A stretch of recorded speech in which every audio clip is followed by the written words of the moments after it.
welcome once again to Lard Island, home of TooFatLardies Wargames rules. Today I'm here to tell you about a second edition of one of our most well-known and popular Wargames rules, Sharp Practice, which are due to be published on St George's Day, April the 23rd, 2016. So, what is Sharp Practice? Sharp Practice is a set of large skirmish rules covering the entire black powder or musket era from the end of the 17th century to the second half of the 19th century. In the main rules we have army lists for 5 of the most popular periods for skirmish games. These are the French Indian War, the American War of Independence, the Peninsular War, the American Civil War and the Indian Mutiny. In addition to those, we'll have lists available online for several other periods, including the broader Napoleonic Wars, the Carlist Wars, Garibaldi and the Two Sicilies, the 7 Years' War, and going forwards many others. Indeed, we'll be featuring an exciting army build project here on Lardovision over the coming weeks. But what do we mean when we say large skirmish? Sharp Practice was originally inspired by the literature and films of warfare, where we have a handful of heroes and a cast of dozens who are there to do the bidding of their leaders. We replicate that with a game which focuses on the actions of leaders whose job it is to motivate and lead their men to victory.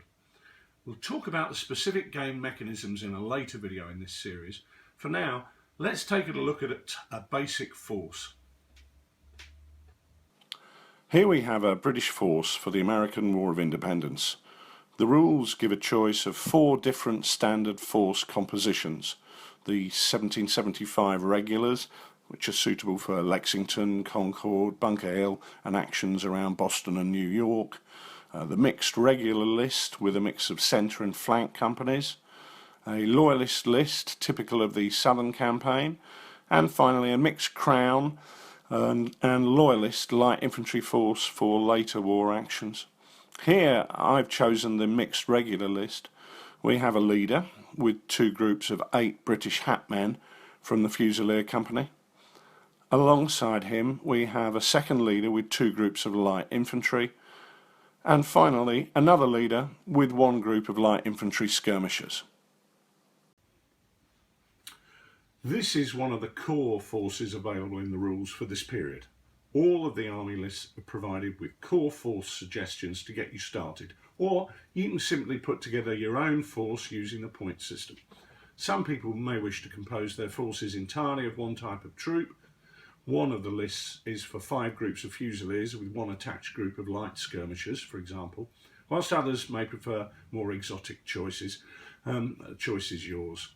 Over and above the core force, we then have 2 types of support options to attach to our force. This allows us to tailor-make our force for a game or even for a short campaign.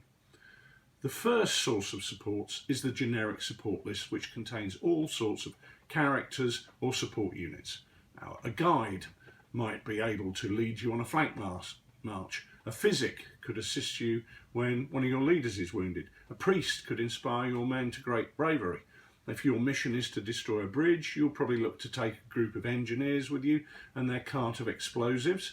If you're out on a long march deep into enemy territory, a wagon of ammunition might be a better bet. Or if you're defending an old convent, the engineers could throw up some breastworks. Secondly, we have the unit rosters for different forces and different periods.